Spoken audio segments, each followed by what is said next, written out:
Actor Jayam Ravi கல்யாணத்துக்கு அப்புறமா வீட்டோட மாப்பிள்ளையா அவருடைய மாமியார் வீட்டில் தான் இருந்துட்டு வந்தார். ஒரு கட்டத்தில் ஜெயம் ரவியோட மார்க்கெட் சரிய ஆரம்பிக்கும் போது ஜெயம் ரவியோட மாமியாரான சுஜாதா அவங்களுடைய ஹோம் மேக்கர்ஸ் அப்படின்ற ப்ரொடக்ஷன் கம்பெனி மூலியமாக பூமி, அடங்கமறு, சைரன் இந்த மாதிரியான படங்களை ப்ரொடியூஸ் பண்ணாங்க.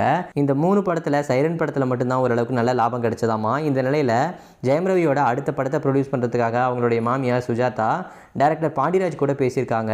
அதுக்காக கதையும் ஓகே பண்ணி பாண்டியராஜுக்கு 1 கோடி ரூபாய் அட்வான்ஸும் கொடுத்துருக்காங்க.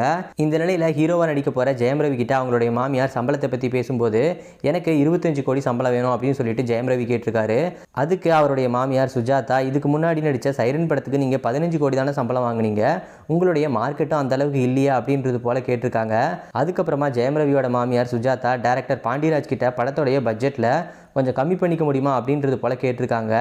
அதுக்கு பாண்டியராஜ் இருந்துட்டு அந்த மாதிரிலாம் எதுவும் குறைச்சிக்க முடியாது அப்படின்றது போல் சொல்லியிருக்காங்க.